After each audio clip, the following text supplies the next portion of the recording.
están conectados. Gloria a Cristo.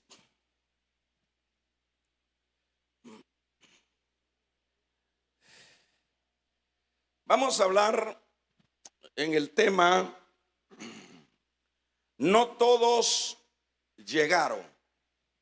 Ese va a ser el tema, no todos llegaron.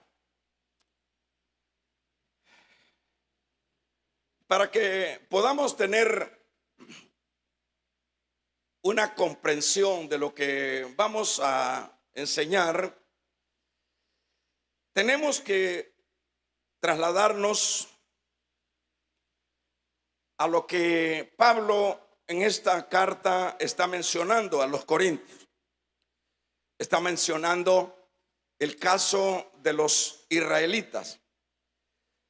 Los israelitas fueron liberados de la esclavitud de Egipto para luego llevarlos el Señor a la tierra prometida.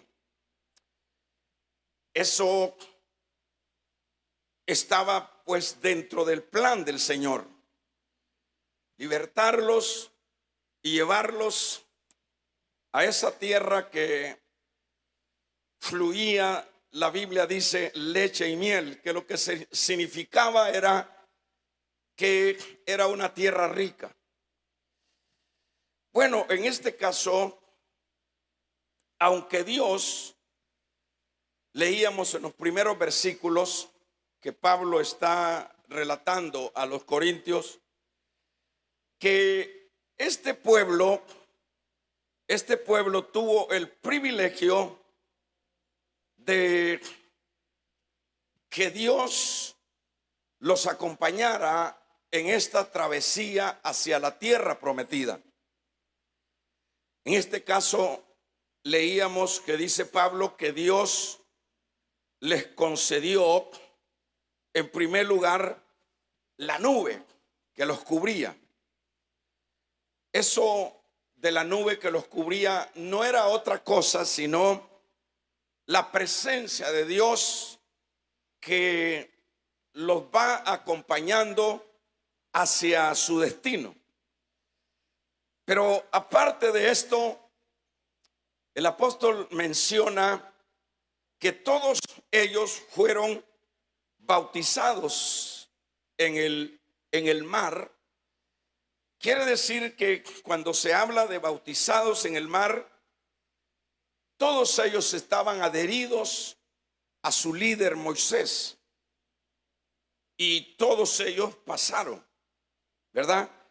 A la vez, Dios también a este pueblo le dio de su alimento espiritual. Ninguno de ellos pereció o les faltó nada en esta trayectoria hacia la tierra prometida.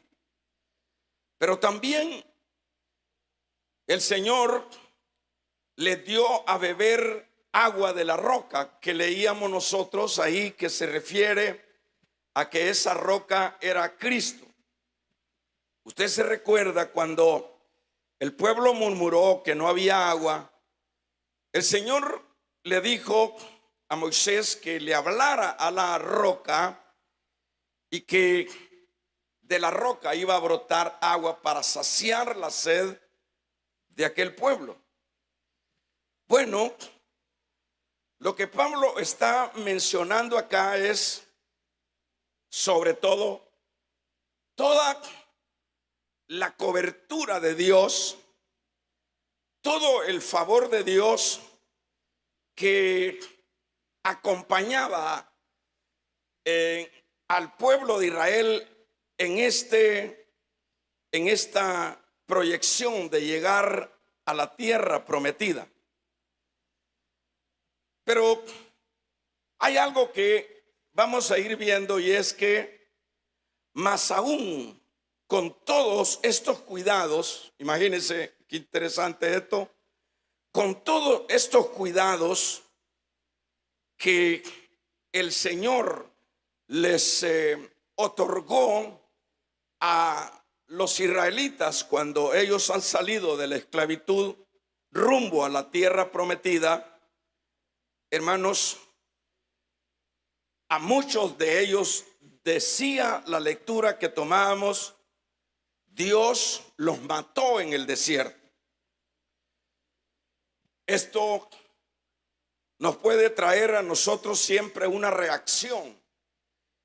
Y es que la reacción tiene sentido porque, bueno, uno puede decir, ¿cómo puede ser que el Señor hace un rescate de su pueblo para llevarlo a lo que es la tierra de bendición, pero que ahora leemos acá, de acuerdo a lo que Pablo está diciendo a los corintios, el Señor los mata? El Señor mata a muchos de ellos, y sobre todo a quienes el Señor tuvo que matar en el desierto es a los más adultos que salieron de la tierra de Egipto. Los más adultos fueron los que, hermanos, cometieron sobre todo 4 pecados, que es la razón por la cual sucede esto que estamos diciendo, que Dios los mató en el desierto. Y esto es porque hay pues una causa por la cual el Señor los mata en el desierto.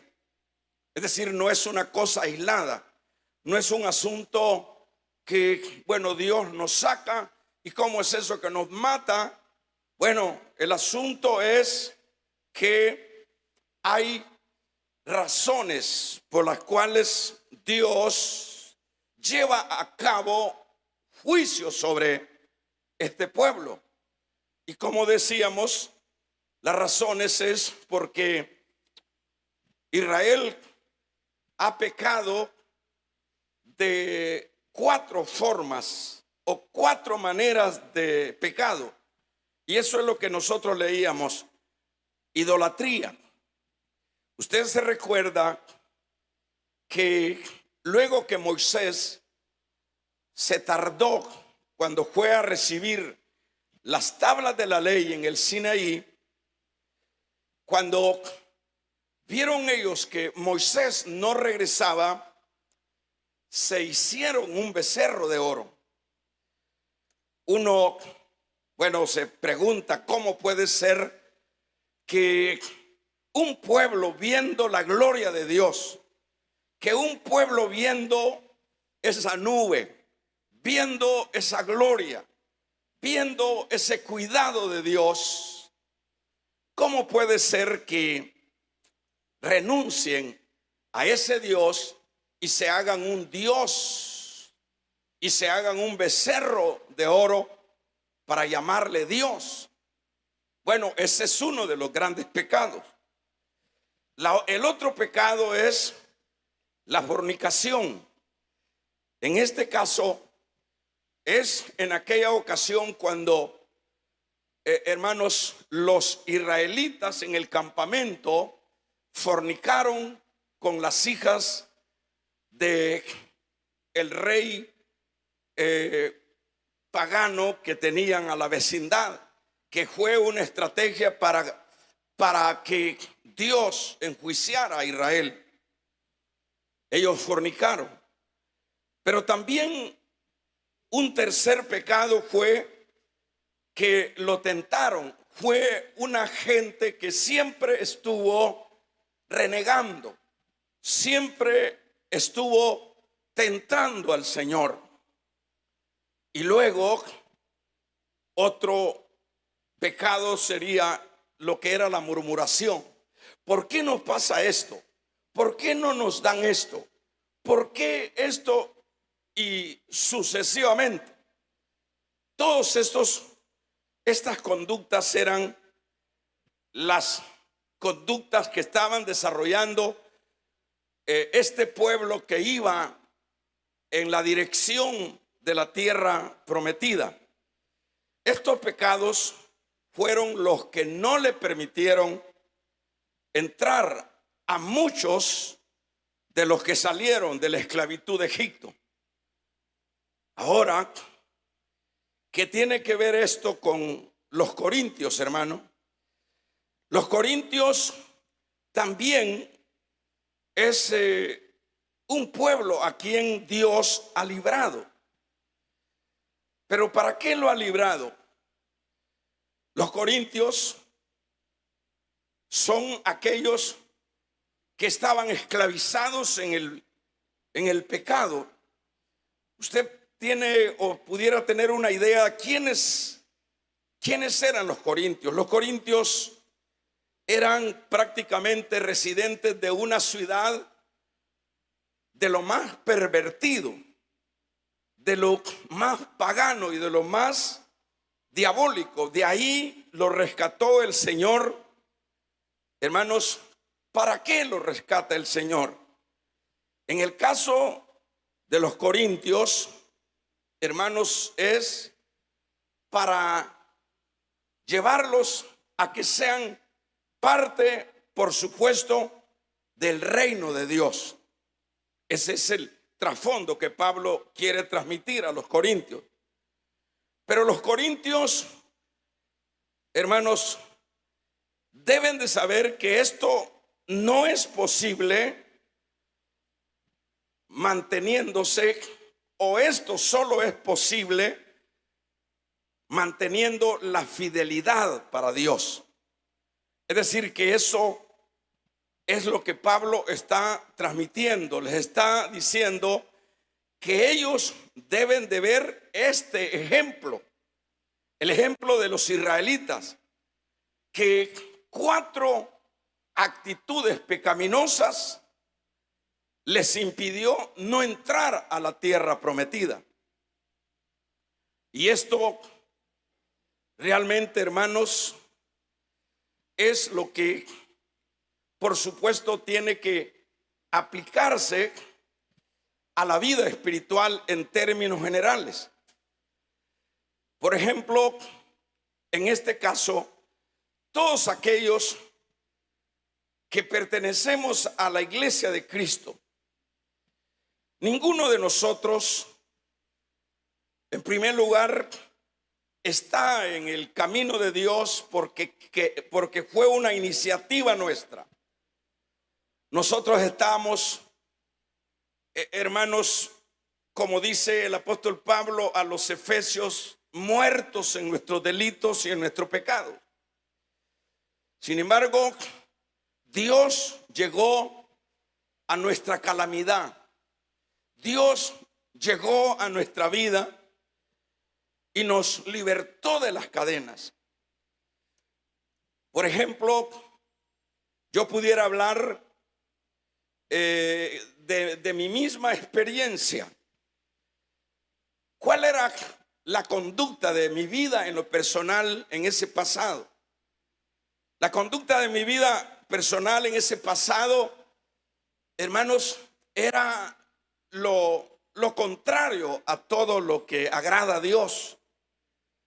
Yo estaba terriblemente enfocado en las cosas de este mundo, en el pecado. ¿Cuál era mi destino? ¿Cuál era mi futuro en ese andar? ¿O cuál es el futuro de una persona que está allá en las tinieblas y caminando en contra de los valores y los principios de Dios? De hecho, pues el futuro es, hermanos, la muerte eterna. Sin embargo, como iglesia y como personas que pertenecemos a la iglesia, Dios nos liberó, al igual que sucedió con Israel. Nos sacó de la esclavitud del pecado, ¿verdad? Nos hizo libres, como dice Juan, que si el Hijo os libertares, nosotros somos verdaderamente libres, ¿verdad? Ahora, hermanos, todo esto pues es algo que Dios ha hecho. Pero claro que de acuerdo a lo que Pablo quiere transmitir a los corintios, cada uno de nosotros debe de saber que no podemos nosotros descuidar nuestra vida espiritual, porque muchas veces somos tan superficiales como creyentes que pensamos que como ya estamos en Dios, que como ya Dios nos rescató, ya nosotros estamos exentos y estamos en las condiciones de que de una o de otra manera, pues nosotros llegaremos al final de la carrera. Nosotros llegaremos a recibir el premio. No es tanto así. Este pasaje que leemos nos trae reflexión. Y la reflexión que nos trae es que como creyentes, cada uno de nosotros tenemos que cuidar de nuestra vida espiritual. Ya Dios ha hecho la obra en nosotros de habernos libertado, pero eso no quiere decir, hermanos, que nosotros seguiremos transitando o actuando en conductas contrarias a lo que Dios espera de nosotros.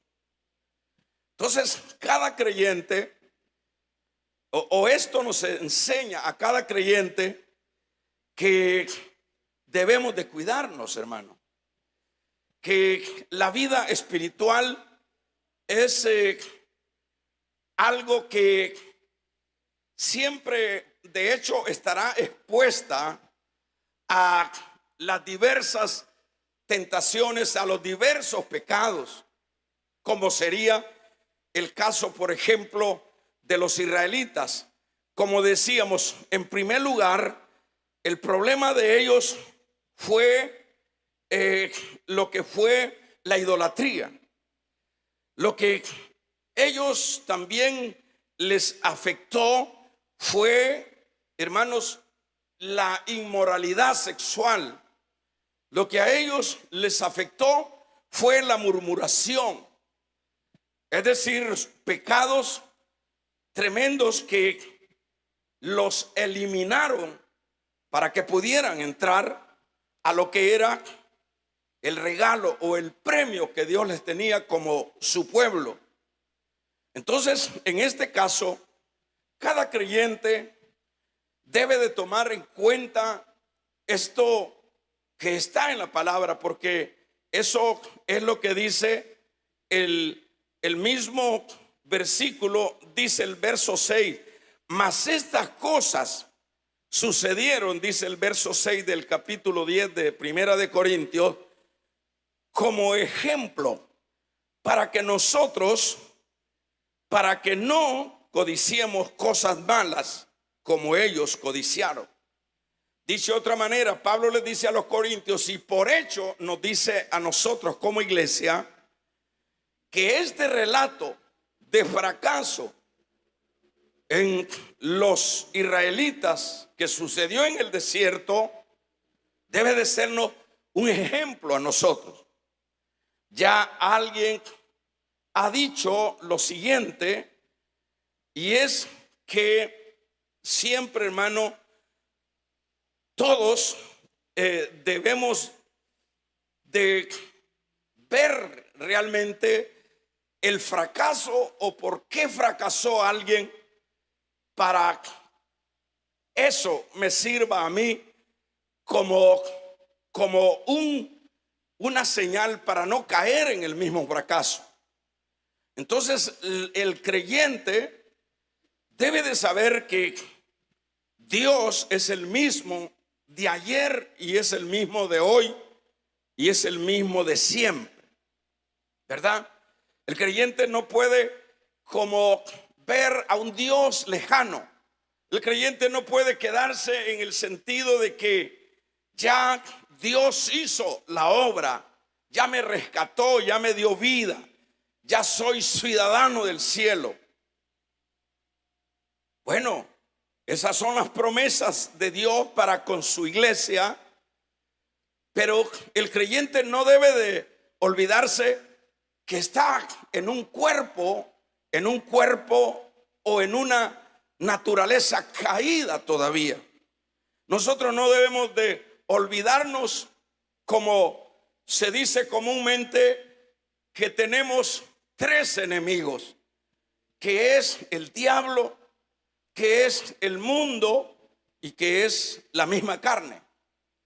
Es decir, el creyente tiene que estar siempre, hermanos, consciente de que cualquiera de estos tres enemigos nos van a afectar en la vida espiritual. Que cada uno de estos enemigos, como es, decíamos, el diablo, ¿qué es lo que el diablo siempre estará tratando de hacer para con el creyente? El diablo siempre lo que estará tratando, la manera de hacer es, hermanos, interrumpirnos el caminar hacia la patria celestial. El enemigo siempre estará tratando de buscar estrategias, de buscar métodos para que nosotros entremos, hermanos, en conflicto con Dios.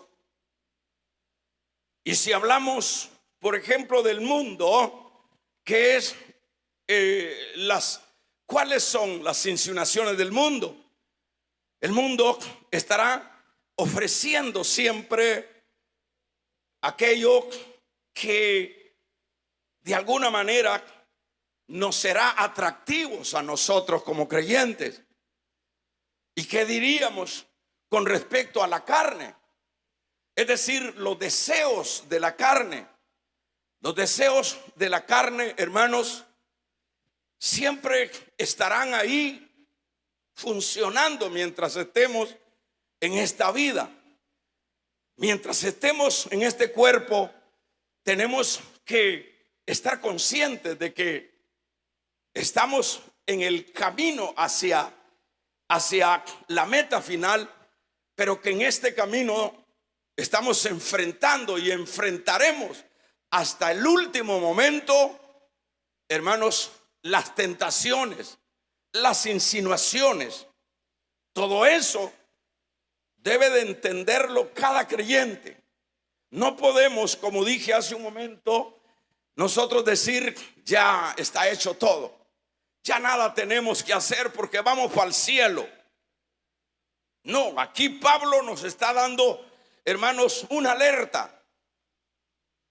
Y la alerta que nos está dando es que nos veamos en el ejemplo de los israelitas que no llegaron a su final porque Dios los mató en el desierto. Toda esta gente mayor, toda esta gente que se esperaba que fueran los más sabios, que fueran los más receptivos a el deseo de Dios, es lo contrario. Toda esta gente mayor que salió de la esclavitud fueron los que quedaron postrados en el desierto. Esto es un ejemplo, como decía Pablo a los corintios, y es una alerta para la iglesia contemporánea. Nosotros, hermanos, el creyente debe de cuidarse en la vida espiritual. La vida espiritual, yo he insistido cientos de veces que la vida espiritual no es una forma, diríamos, o una imagen, o que la vida espiritual es un asunto puramente de apariencia. La vida espiritual, cada uno de nosotros debemos de saber que es una batalla campal las 24 horas del día y los 365 días del año. Es decir, cuando nosotros estamos conscientes de esa realidad, eso nos permitirá ser un creyente cuidadoso.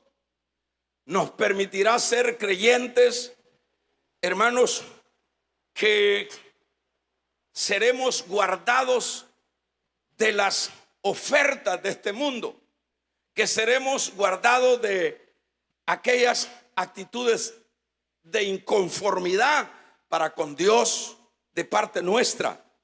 Nos vamos a cuidar. Ese es el trabajo de todo creyente, ¿verdad? El trabajo de todo creyente es, hermanos, estar siempre atento cuáles son los peligros, cuáles son las batallas que diariamente tiene que enfrentarse, ¿verdad?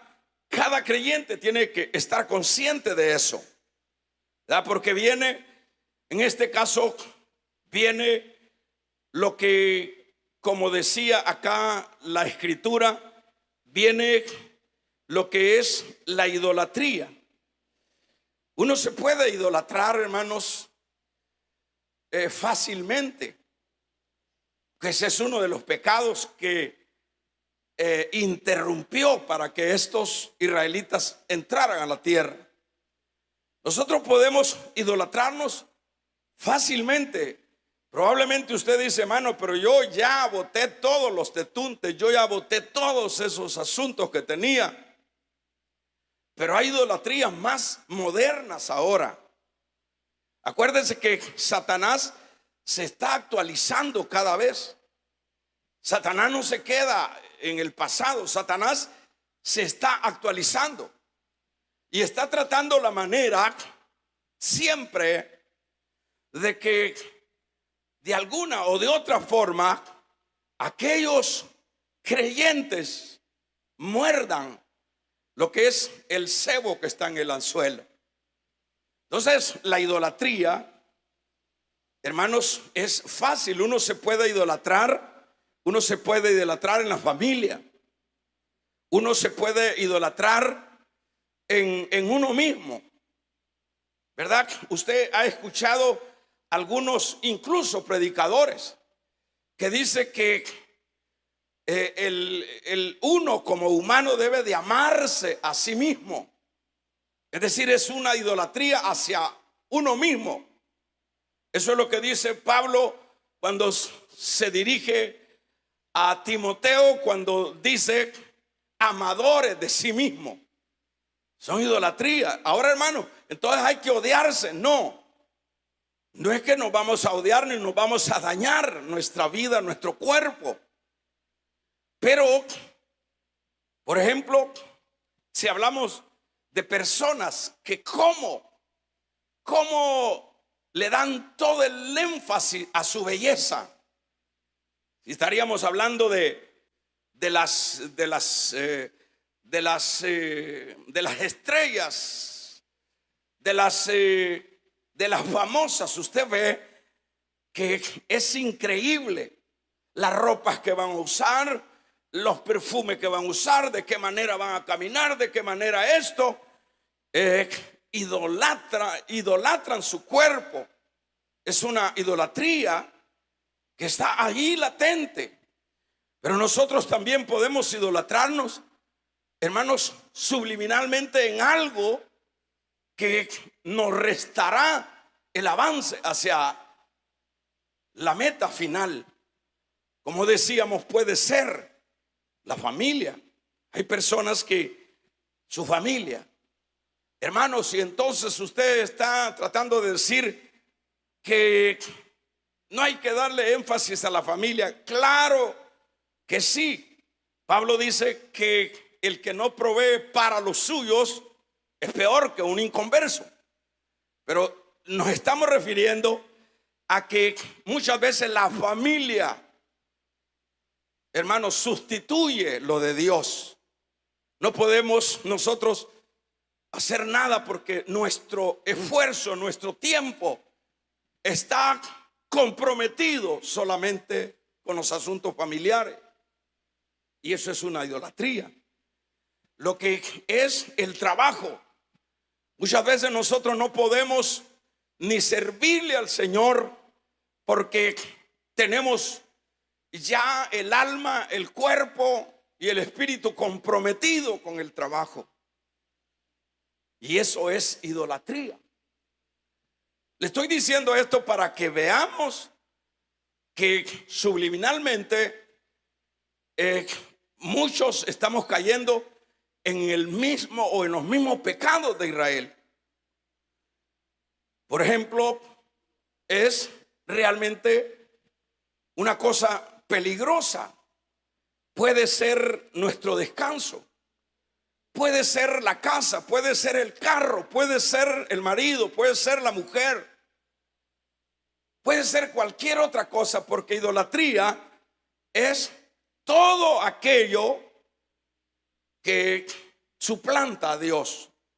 Ese es un santo, ese es un ídolo.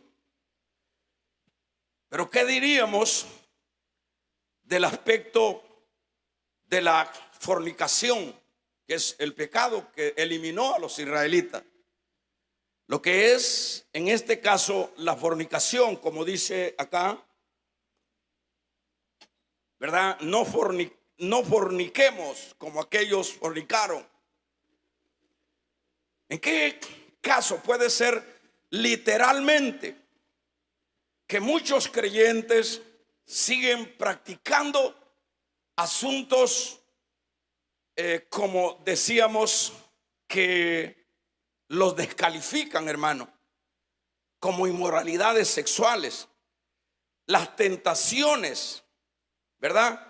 Tentar a Dios. ¿Por qué Dios? ¿Por qué esto? ¿Y por qué tal cosa? Las murmuraciones, cuando aquellas cosas no nos salen como queremos, nosotros empezamos a reclamarle a Dios, empezamos a murmurar. Incluso era lo que hacían los israelitas, murmuraban de Moisés. ¿Por qué Moisés? ¿Por qué esto? Entonces, todas estas cosas son cosas que todavía, y de hecho ahora mayor, están en nuestro entorno. Entonces, todo creyente lo que tiene que hacer, ¿cuántos damos un gloria a Dios, hermano? ¿Cuántos damos un gloria a Dios, hermano? ¿Cuántos de nosotros ya hemos sido rescatados de la esclavitud del pecado? De hecho, partamos que todos los que estamos acá y todos aquellos que nos denominamos creyentes. Ahora, el punto es, ¿estamos cuidando nosotros nuestra vida espiritual?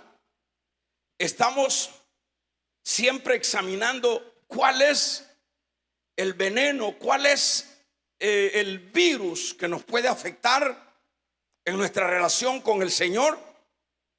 Probablemente sí o probablemente no.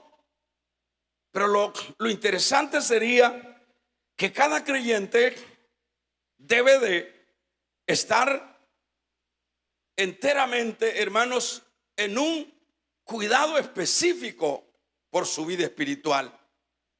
Pero si es que ya somos salvos, y salvos por siempre salvos, dicen por ahí. Eso no es, hermanos, esa es una distorsión de la seguridad eterna. Claro, el que es salvo porque ya Dios lo salvó. Pero Dios no nos va a eximir de las responsabilidades que tenemos como creyentes. Vamos a regalarle ofrenda de palmas al Dios de la gloria. Dios no nos va a eximir de las responsabilidades que tenemos como creyentes. ¿Cuáles son las responsabilidades? El cuidarnos de la idolatría, el cuidarnos de las inmoralidades sexuales, cuidarnos de el de las tentaciones, el cuidarnos de las murmuraciones, el cuidarnos de todas aquellas ofertas que le llegan al creyente. Dígame, para que veamos que lo que estamos hablando es palabra del Señor, veamos si no es cierto, usted lo corrobora. Veamos si no es cierto las luchas, las acechanzas, las ofertas que cada uno de nosotros tenemos constantemente, a menos que no estemos acá en la tierra. Pero si somos sinceros, nos vamos a dar cuenta que hay un sinnúmero de hermanos, de tentaciones. Hay un sinnúmero de aspectos que nos hacen costoso el caminar. Pero no importa que aun cuando sea costoso el caminar, nosotros tenemos que agarrarnos de Dios. Nosotros tenemos que confiar en Dios. Nosotros tenemos que esperar en Dios y caminar hacia adelante. Aunque sea poquito, pero para adelante. Vamos a regalarle ofrenda de palmas al Dios de la gloria. Aunque sea poquito. Porque eso es lo que el Señor mismo dice. Que ninguno que pone la mano en el arado y ve hacia atrás es apto para el reino de Dios. El reino de Dios hasta este día sufre violencia y los violentos lo arrebatan. Es de caminar aunque sea despacio. Se dice aquel dicho que en la vida espiritual no hay que dejar de sumar hacia adelante. No hay que dejar de sumar cada momento, cada día, mientras estamos en esta tierra. Entonces, en este sentido, eso es lo que Pablo está transmitiendo. Le dice a los corintios, fíjense bien, le dice en su capítulo número 10, verso 1 en adelante de Primera de Corintios, le dice, porque no quiero, hermanos, que ignoren qué les pasó a los israelitas. No quiero que ignoren que nuestros padres, ellos tuvieron todo el favor de Dios. Todo el favor de Dios, en términos generales. Diría, todos en Moisés fueron bautizados, todos estuvieron bajo la nube, todos comieron el mismo alimento, todos bebieron de la roca que es Cristo, pero de muchos de ellos no se agradó Dios y los mató en el desierto. Esto es importante que nosotros lo pongamos, hermanos, lo analicemos en el sentido de que esto es, como dice Pablo en el versículo número 6, mas estas cosas suceden como ejemplo. ¿A quiénes? A los creyentes. Este es un ejemplo. Aunque aquellos tuvieron todos los beneficios del Señor, todos comieron del mismo maná, todos bebieron de la misma roca, el agua, todos estuvieron bajo la nube, pero de muchos de ellos no se agradó Dios. ¿Por qué no se agradó Dios? Porque no valoraron a Dios, porque se volvieron idólatras, porque se volvieron fornicarios, porque se volvieron murmuradores, porque, hermanos, se fueron en contra de lo que es Dios. Y por eso, dice Pablo, los consumió Dios en el desierto. Entonces, ¿cuál es el mensaje para nosotros? El mensaje para nosotros en este caso es, como vengo diciendo, que cada creyente, hermanos, debe de cuidar su vida espiritual. De cada creyente debe de ser muy celoso con su vida espiritual, muy cuidadoso de su vida espiritual. Uno debe de pedirle, por ejemplo, el discernimiento al Señor, el discernimiento de espíritu, para ver cuáles son los peligros, cuáles son las cosas que nos asedian, porque el enemigo tratará la manera de presentarse inofensivamente, como se presentó a Eva. ¿De qué manera se le presentó a Eva? Se le presentó en una serpiente. ¿Qué significa serpiente? En el griego lo que significa es algo que brilla. Entonces Eva, con mucha razón, conversó con aquello que brilla. Si le hubiera salido un monstruo con ojos rojos, con cabos y cola, hubiera sido estampida la de Eva. Pero le salió algo que brilla. ¿Y qué es lo que dice el Señor? Y el mismo Pablo dice, hermanos, temo, le dice a los mismos corintios, que como la serpiente engañó a Eva, sus sentidos también sean engañados. El Señor dijo, porque el diablo se viste de ángel de luz. Es decir, que hay que de lo más importante que nosotros en la vida normal debemos de cuidar es este tesoro. ¿Cuál? El tesoro de la vida espiritual, el tesoro de la gracia.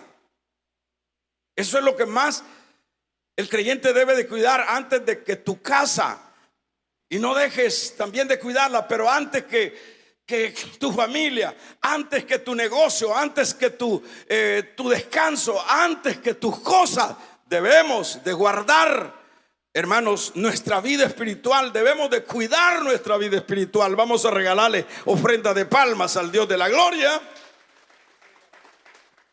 antes de cualquier cosa. ¿Por qué? Porque como ya hemos dicho, lo que a mí me toca hacer no lo va a venir a hacer Dios.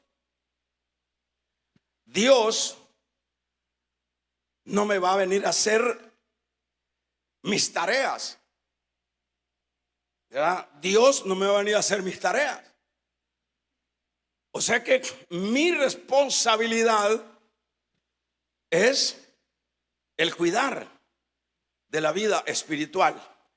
Imagínense, hermanos, le voy diciendo, voy redondeando.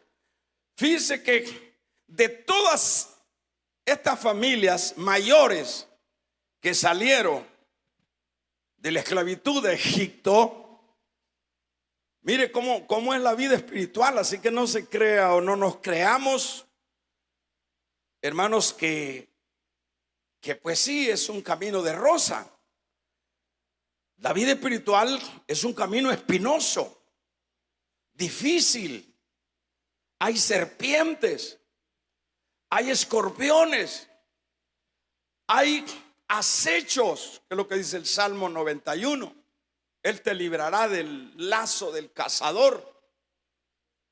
El enemigo está al acecho del camino, viendo este cristianito, dice, este es de a 4 por el dólar, dice.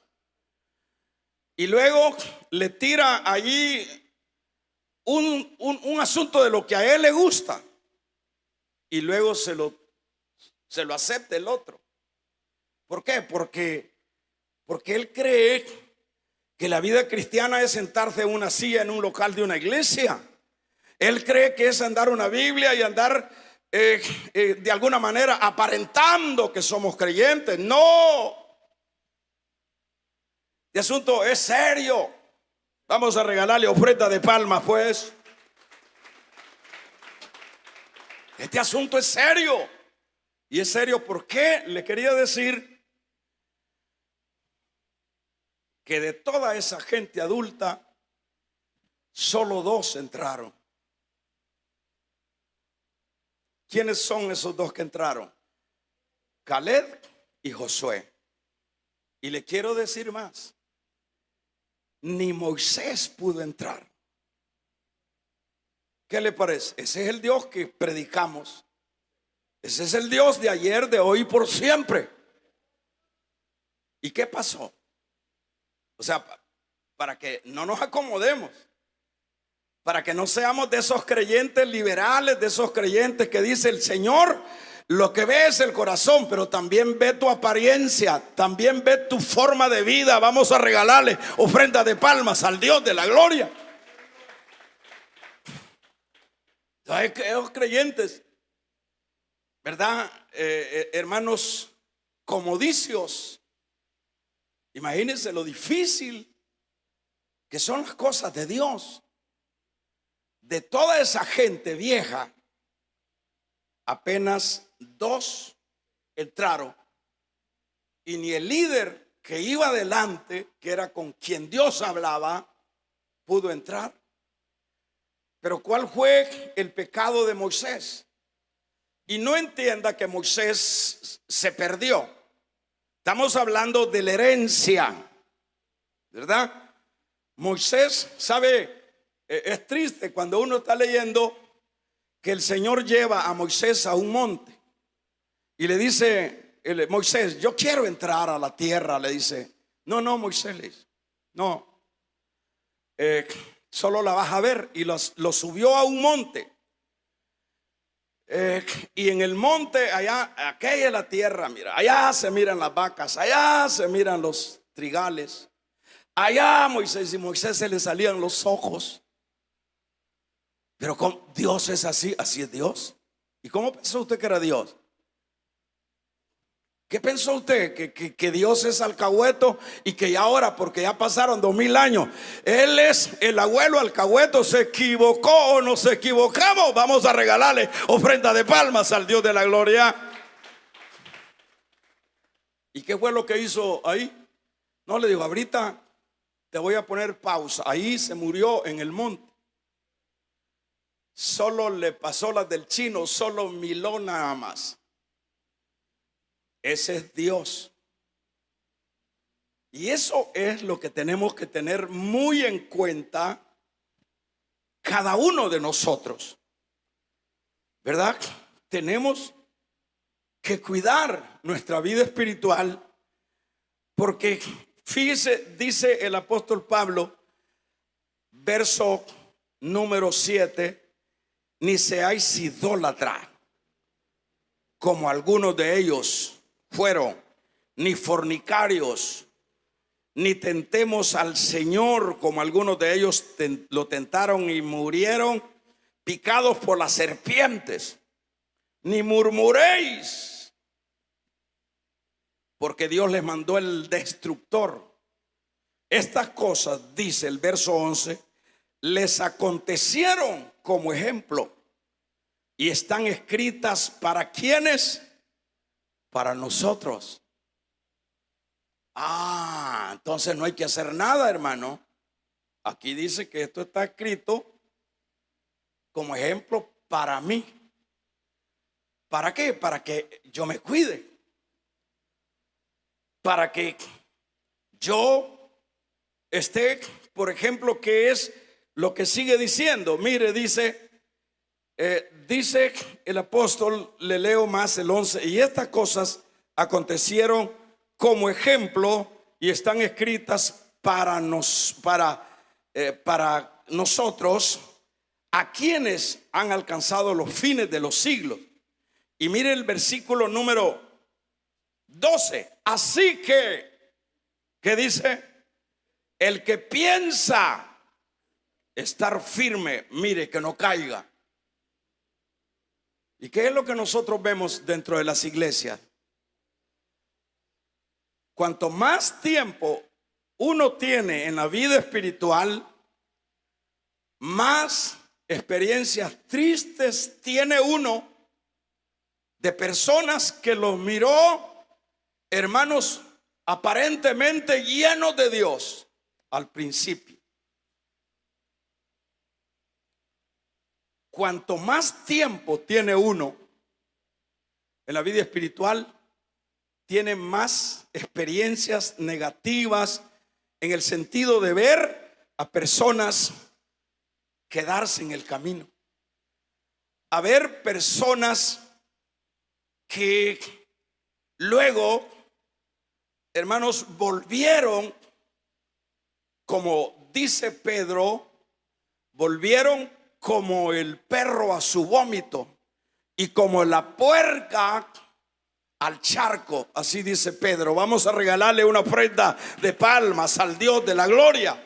¿Y qué pasó? ¿Y qué pasó? ¿Y qué pasó? Son de esos cristianitos que creen que todo lo tiene que hacer el Señor y que todo lo tiene que hacer el pastor.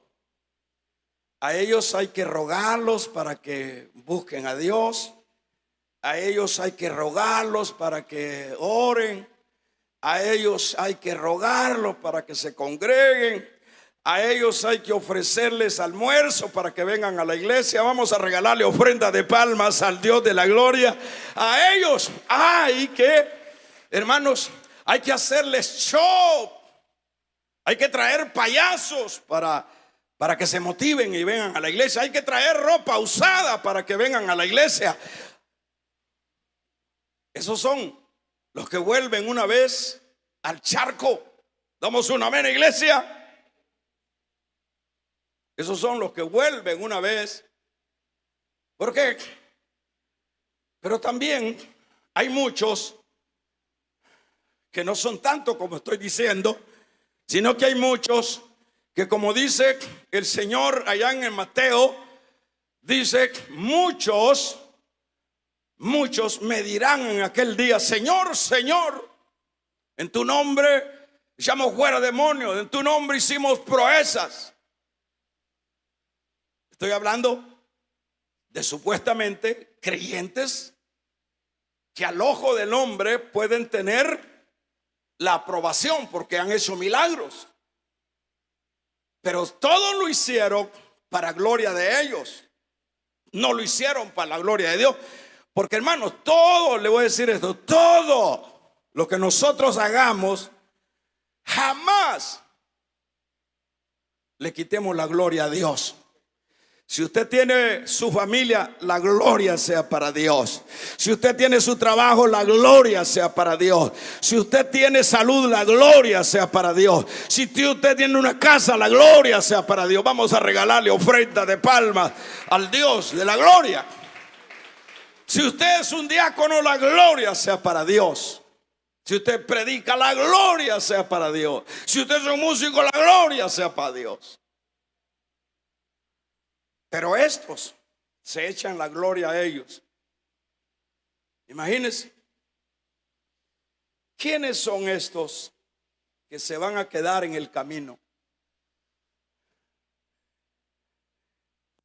Fíjese bien, hermano, le voy a decir esto. ¿Cómo la clave para recordarnos de los fracasos de otros es leyendo constantemente la Biblia? Cuando leamos la Biblia vamos a ver quiénes fracasaron y quiénes triunfaron. Probablemente muchos de los que han caído y muchos de los que se vanaglorean pensando que están haciendo las cosas bien, es porque no han leído la Biblia, es porque no leen. Se dice por ahí: tú eres lo que lees, ¿verdad? En este caso, le voy a decir lo siguiente para ir cerrando. ¿Cuántos creen que estamos a las puertas que Cristo venga? De un amén los que están despiertos. ¿Cuántos creen que estamos a las puertas de que Cristo venga? De un amén, pues. Que se oiga un aplauso para ese Cristo que viene. Amén.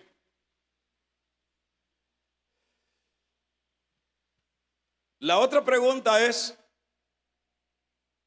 ¿cuántos nos iríamos con Cristo si viniera hoy?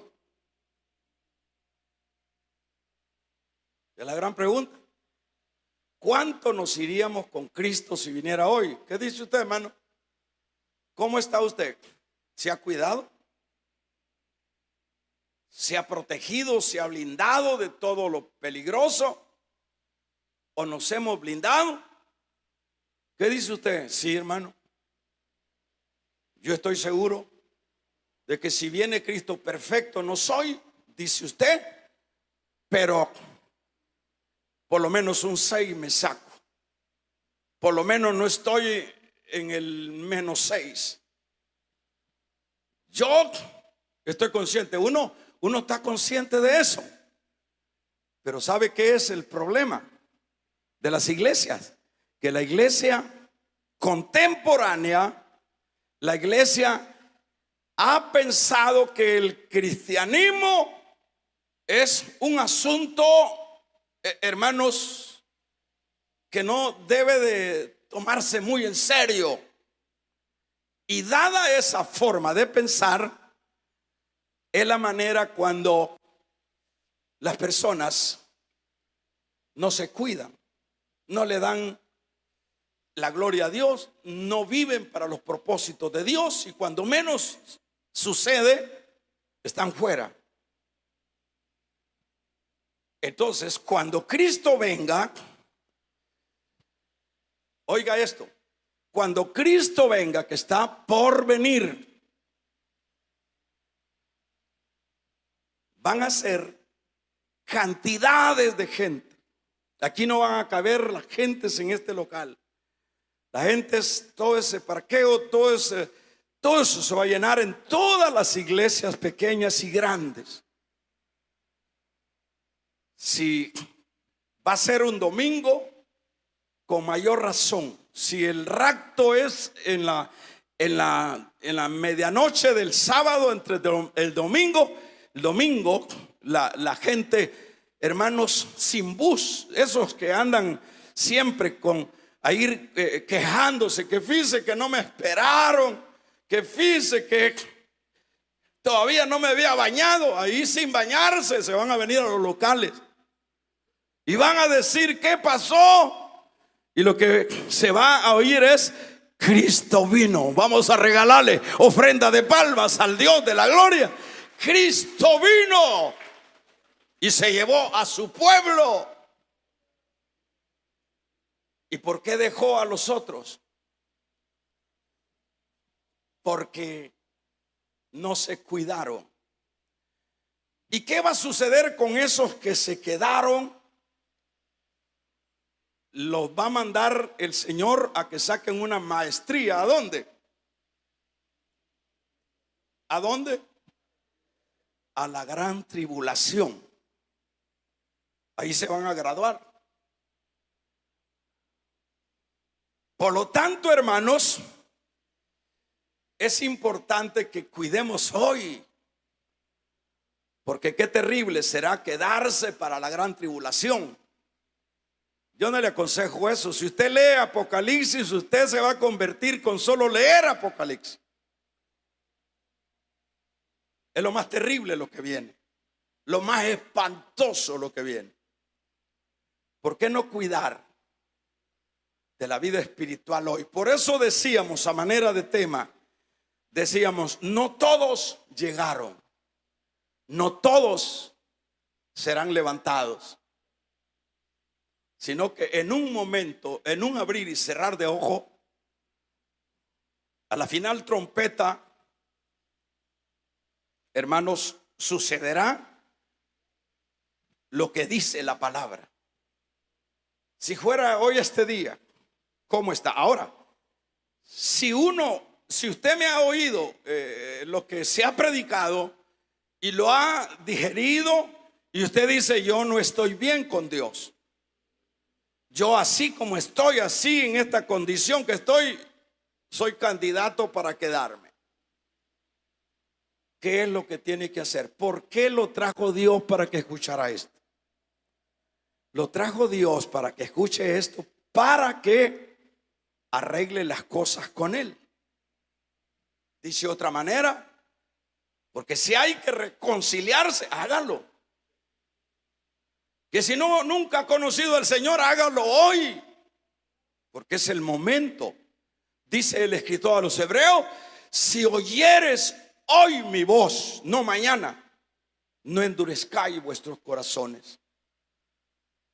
Hoy es el día de salvación. No todos llegaron, no todos entraron. De un amén los que llegarán. Bien poquitos, ¿verdad? Siempre son poquitos. De un amén los que se van a quedar. Entonces se van a ir todos. Qué bueno, esa es una buena noticia. Bendito Dios. Cierre sus ojos.